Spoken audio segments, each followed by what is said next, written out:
Hey guys, welcome to my channel. Today I'm going to show you the few steps that I take before I do a protective style, and most of these steps are just so that I can prepare my hair for the time that it's going to be intact, and mostly sometimes also when I know that the hairstylist is going to use heat, I then take several precautions that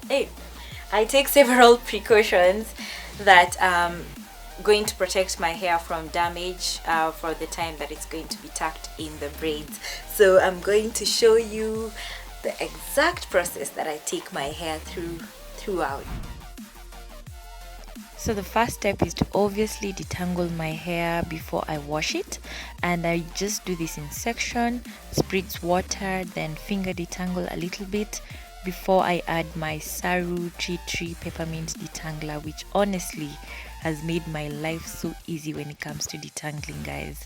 It has reduced the amount of time I take to detangle, and I also adopt the wide tooth comb to make my detangling process easy after finger detangling.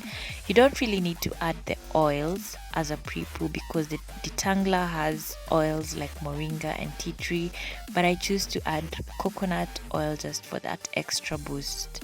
After a few hours, I'll then wash my hair with a shampoo. I'm using the Saru 3-in-1 cleansing shampoo, which I use when I'm really in a hurry because it cleanses, replenishes the moisture and conditions all at once.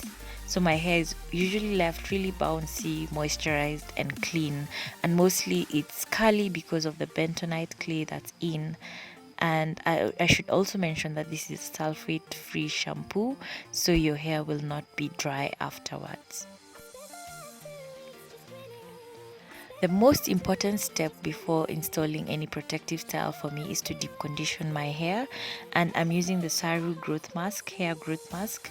It's very important because this will strengthen your hair, moisturize it and leave it in a very good state, ready for the new protective style that you're about to stay in for a long while.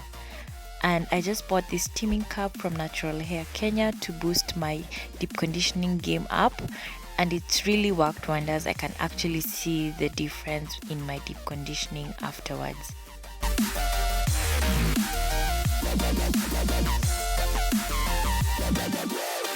Before I rinse off the deep conditioner, I usually use the apple cider vinegar, which helps to restore your hair pH, especially if you've been having lots of products on your hair, and also minimizes hair shedding.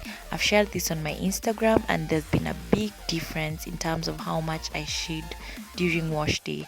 So I mix it with cold water, then I do it as a final rinse. I normally stretch my hair using my leave-in conditioner, and I'm just using the Design Essentials Kukui and Coconut Hydrating leave-in conditioner, which is quite hydrating. And I'll make my way to the salon with my hair stretched out in twist outs. I usually take extra care when I'm going to straighten my hair, and I don't like it to be dry, so I'm using the Mosara moisture milk, which has coconut, castor, avocado and shea butter. It's a mixture of oils. I just don't like my hair dry before I stretch it.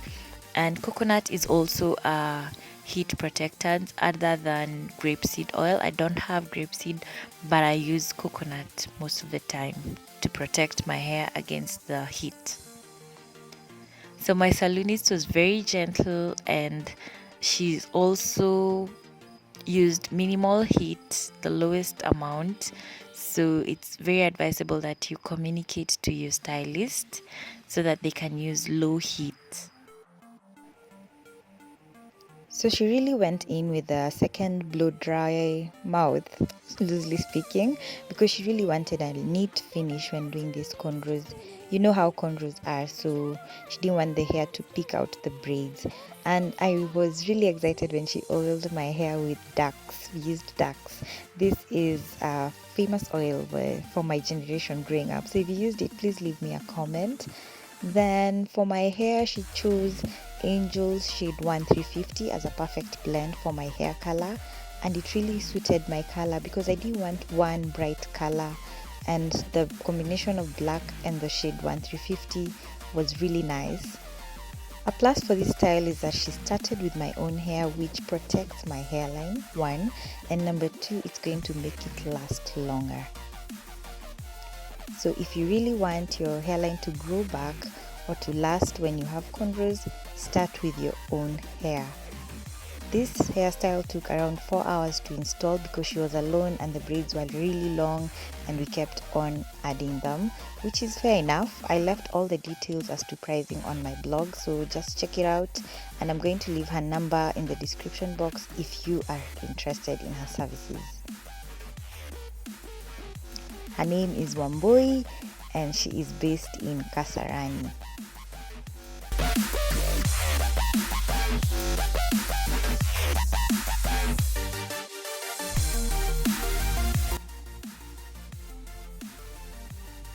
Look at that forehead. Wow. Team forehead. Oh, wow. Yes. I just like how the braids turned out.